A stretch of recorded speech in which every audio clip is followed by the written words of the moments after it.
Ассалому алейкум дӯстон, хуш омадем ба шабакаи мо. Инак чанд дақиқа пеш турнири UFC 287 ба анҷом расид ва дар ин навор мо барои шумо натиҷаи муҳорибаҳои асосии турнир ва реаксияи якчанд ҷангварони машҳурро дар муҳорибаи асосии турнир омода кардем. ҳамчунин дар охири навор маълумот медиҳем ки дар куҷо муҳорибаҳои пурраи ин турнирро тамошо карда метавонед. барои ҳамаи асосиро муҳориба дар вазни 61 кг байни ситораи нав ва ҷавонтарин ҷангвари UFC Раул Росас Ҷуниор ва проспекти нави UFC Кристиан Родригес кушод. ин муҳориба тамоми 3 раунд идома дод ва дар ин муҳориба Родригес ба рақиби ҷавони худ Раул Росас ягон шанс надод ва дар натиҷа бо қарори ҳамаи доваро ғалаба ба даст оварда хайпи Раул Росасро манъ кард. ана барои Раул Росаси 18 сола боша ин аввалин мағлубият дар карьераи касбиаш шуд. акнун рекорди ӯ 7-1 аст.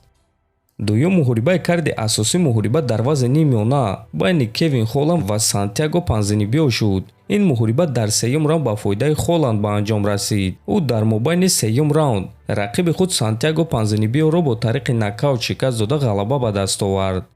сеюм муҳорибаи карди асосии турнир боша муҳориба дар вазни 61 кг байни Роб Фонт ва Эдриан Янес баргузор гардид ва ин муҳориба аллакай дар якум раунд ба анҷом расид. Роб Фонт дар якум раунд рақиби худ Эдрианро бо тариқи нокаути техникӣ шикаст дода ду мағлубияти пайдарҳами худро маҳкам кард. дуюм муҳорибаи асосии турнир муҳорибаи рейтингӣ дар вазни нимёна байни Хорхе Масвидал ва Гилберт Бёрнс шуд. ин муҳориба тамоми 3 раунд идома дод ва дар натиҷа Гилберт Бёрнс бо қарори ҳамаи доваро ғалаба ба даст овард. барои Хорхе Масвидал боша ин чорум мағлубияти пайдарҳам шуд ва Хорхе баъди муҳориба эълон карда гуфт ки карьераи худро ба анҷом расонд. хотиррасон мекунем ки Хорхе Масвидал 20 сол мешавад ки дар ин намуди варзиш баромад мекунад ва ӯ 52 муҳорибаи касбӣ гузаронидааст. мо ба Хорхе Масвидал барои чунин карьераи дурахшонаш ташаккур мегӯем ва ба ӯ муваффақият орзумандем. муҳорибаи асосии турнир муҳорибаи унвонӣ дар вазни миёна реванш байни чемпион Алекс Перейра ва чемпиони пешина Исраил Адесаня. ҷангваро ин муҳорибаро хеле оромона оғоз карданд ва дар якум раунд зарбазании онҳо кам буд, аммо дуюм раундро хеле фаъолона оғоз карданд ва ба якдигар зарбаҳои хеле сахт мезаданд.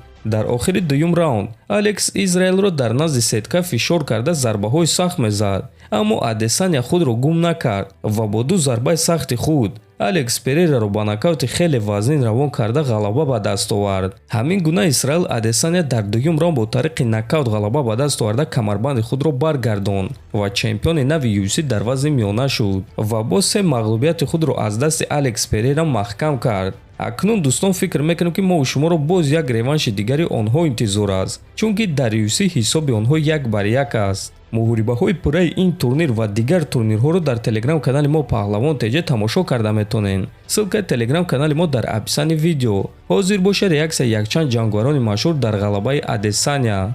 Ҳамзат Чимаев, Табрик Адесаня ба наздикӣ вомехӯрем. акнун вақти ма омад. Дана, биё ин корро ташкил кунем. Фрэнсис Нгану, беҳтарин ҷангвари вазни миёна дар ҳама замон ва бо ман ҳеҷ кас баҳс намекунад.